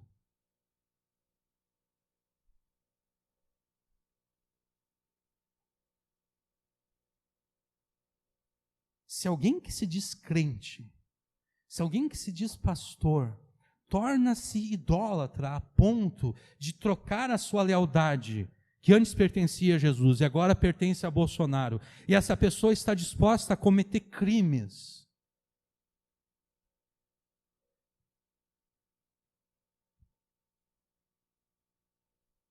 não é coincidência que a família dessa pessoa passe a oferecer orações que nos salmos são oferecidas a Deus. Não é coincidência que esse lamento que o povo de Deus deveria de oferecer a Deus, a igreja brasileira deveria estar orando a Deus dizendo: Senhor, parece que o Senhor se esqueceu de nós. O teu povo, Deus, está perecendo. Mas não, agora já não é mais o povo de Deus, agora é o povo de quem? Agora é o povo do Bolsonaro. Isso não é coincidência.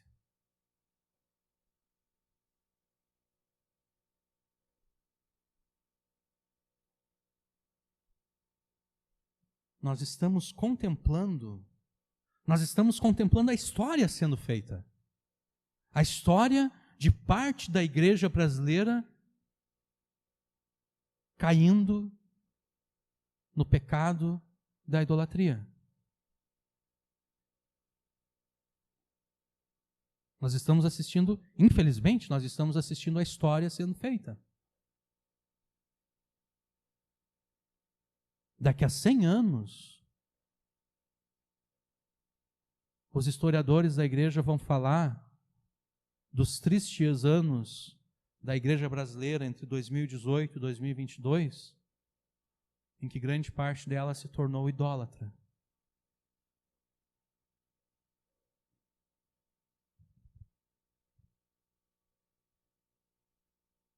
Agora, qual é a fonte do culto idólatra? Qual é a fonte dessa espiritualidade falsificada?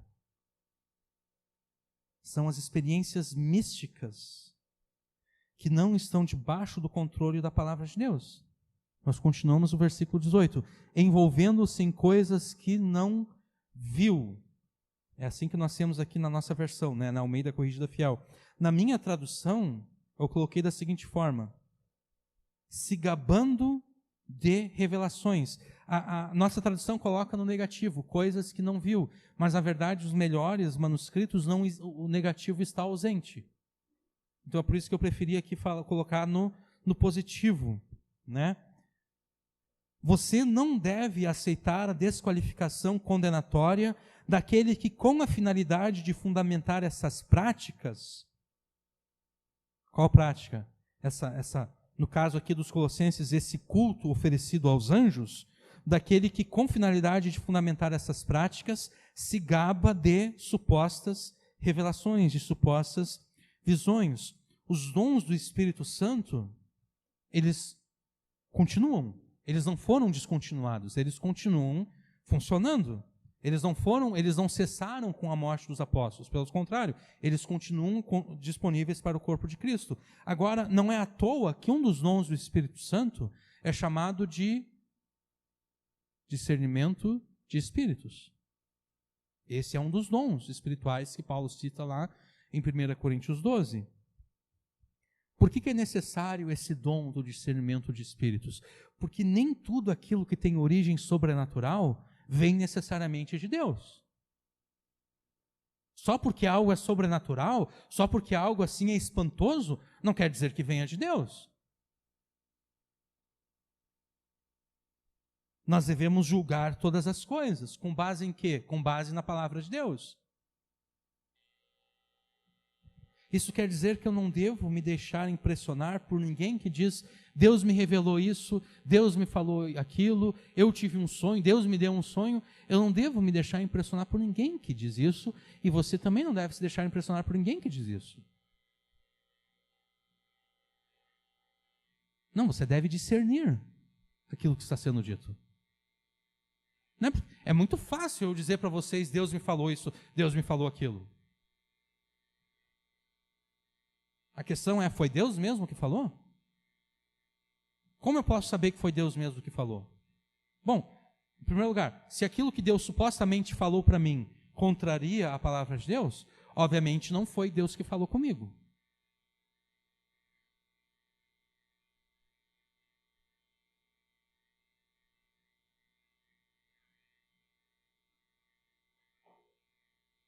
Não devemos nos deixar impressionar nem aceitar a desqualificação condenatória como se a mera ocorrência de coisas sobrenaturais indicasse que Deus está presente e que Deus está aprovando aquilo que está acontecendo. Se alguém diz falar pelo Espírito Santo, se alguém que diz falar pelo Espírito Santo tenta te controlar ou tenta te desqualificar usando a suposta revelação recebida, você pode rejeitar tranquilamente, porque não é o Espírito Santo ali. Entendeu? Porque quando o Espírito Santo revela alguma coisa, o Espírito Santo não permite que aquela coisa revelada seja usada para desqualificar outros ou seja usada para controlar outros. Isso não ocorre. Não é assim que o Espírito Santo age.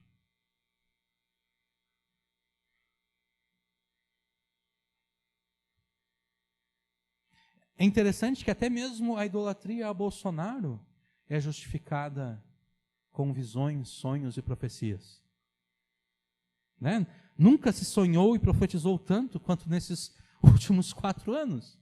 Até então, a maioria das visões e profecias e sonhos que haviam no YouTube eram acerca da volta de Jesus, mas agora até mesmo a volta de Jesus está perdendo para o Bolsonaro. Se a gente for contar o número de profecias, sonhos e revelações. Até a volta de Jesus está perdendo agora.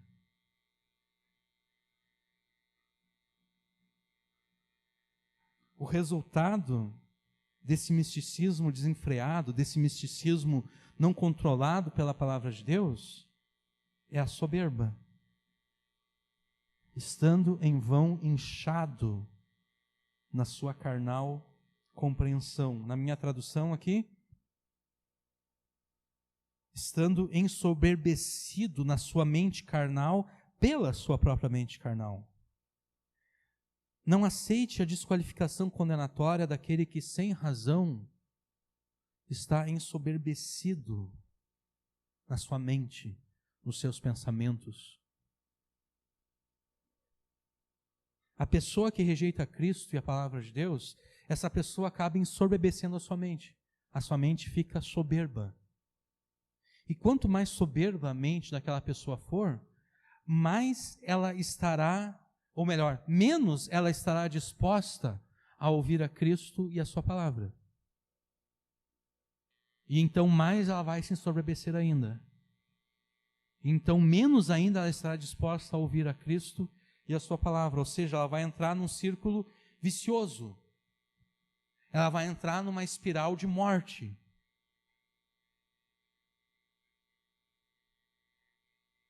Não é à toa, então, que o destino daquele que pela sua própria soberba acrescenta coisas a Cristo e adota uma espiritualidade falsificada, mesmo tendo como pretexto o crescimento espiritual, não é à toa que o destino dessa pessoa é a completa e total separação de Cristo. Versículo 19. Não ligado à cabeça. A cabeça é Cristo, do qual todo o corpo, provido e organizado pelas juntas e ligaduras, vai crescendo em aumento de Deus, vai crescendo o crescimento provido por Deus, o crescimento providenciado por Deus, o crescimento operado por Deus. Não é à toa que a pessoa que faz isso acrescenta coisas a Cristo e adota uma espiritualidade falsificada, se separa de Cristo. Entenda o seguinte, o crescimento espiritual é algo natural na vida do crente. É algo natural para quem está em Cristo. Se você está em Cristo, você necessariamente vai crescer espiritualmente.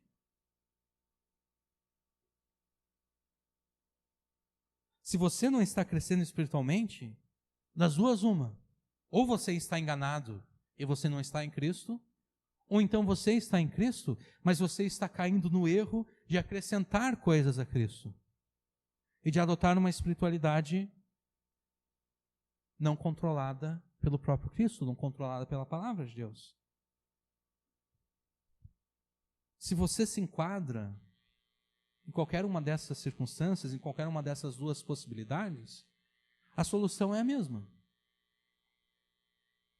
Se você está enganado, se você pensa que não está em Cristo, se você pensa que está em Cristo, mas não está, a solução é volte-se para Cristo. E se você está em Cristo, mas caiu no erro de acrescentar coisas a Cristo e adotar uma espiritualidade não controlada por Ele, volte-se para Cristo também.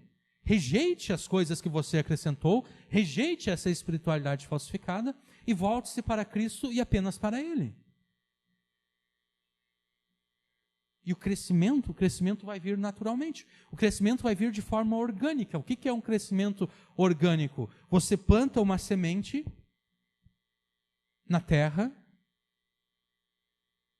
você não precisa fazer nenhum esforço para que aquela semente brote. É natural nela brotar. Ela vai brotar, ela vai nascer e ela vai frutificar. É um crescimento orgânico, é o crescimento que acontece de forma natural. Esse é o crescimento espiritual nosso. É um crescimento orgânico, é natural. Se nós estamos em Cristo, nós vamos crescer espiritualmente.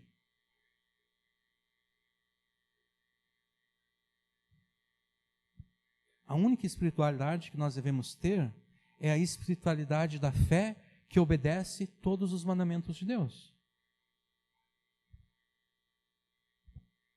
É a fé que obedece. Eu já contei essa ilustração no passado, mas eu vou contar de novo. Há anos atrás, começou a me dar uma dor aqui na região do maxilar. eu fui numa dentista. E ela detectou o problema. O problema é que o meu dente siso tinha nascido, só que ele nasceu pela metade. Então ficou um buraco entre ele e a gengiva. E daquele buraco ali ficava alimento, né? O alimento eu não conseguia tirar o alimento com a escovação. As bactérias que a gente tem na boca se alimentavam daquilo ali, colocavam suas secreções e infeccionou. Essa era a causa da dor. Ela me deu um antibiótico e ela disse, olha, aqui tem um cartão de um cirurgião dentista, marca com ele uma cirurgia para tu tirar esse dente siso. E ela disse o seguinte, mas tu tem que primeiro acabar com a infecção, porque senão a anestesia que ele vai aplicar ali não vai pegar. Né? Não pode estar infeccionado, tem que estar curado. Eu tomei o antibiótico e curou a infecção. O problema é que eu não continuei. Eu não acreditei nela. Eu pensei, não vai acontecer de novo. E vocês devem imaginar o que aconteceu. Aconteceu de novo. 3 semanas depois, estava doendo de novo. Quer dizer, eu não tive fé naquilo que ela falou para mim. Né? Eu não acreditei. O que demonstraria se eu tivesse tido fé nas palavras dela? Eu teria obedecido. Então, o sinal de que a minha fé é verdadeira é a minha obediência. Se eu creio em Jesus, eu obedeço a Jesus. Se eu não obedeço a Jesus, é porque a fé que eu digo ter em Jesus é uma fé falsa, é uma fé mentirosa. Nas palavras de Tiago, é uma fé morta.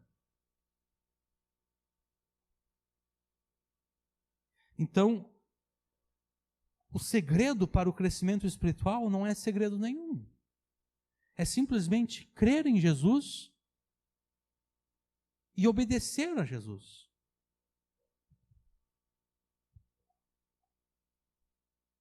Crer em Jesus e crer em tudo aquilo que Jesus ordena na sua palavra. O segredo para o crescimento espiritual é a vida cristã comum e autêntica do dia a dia, a vida cristã comum do dia a dia. É a vida cristã de você na casa com a tua família, você obedecendo a Deus com a tua família. É você no trabalho, você obedecendo a Deus no trabalho. É você na escola, obedecendo a Deus na escola. É você com os teus vizinhos, você obedecendo a Deus no relacionamento com os teus vizinhos. E assim por diante. Esse é o segredo do crescimento espiritual. Não aceite falsificações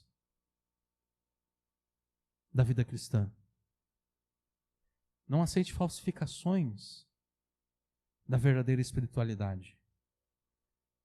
Porque essas falsificações, elas são só isso mesmo, elas são falsificações. E o barato sai caro.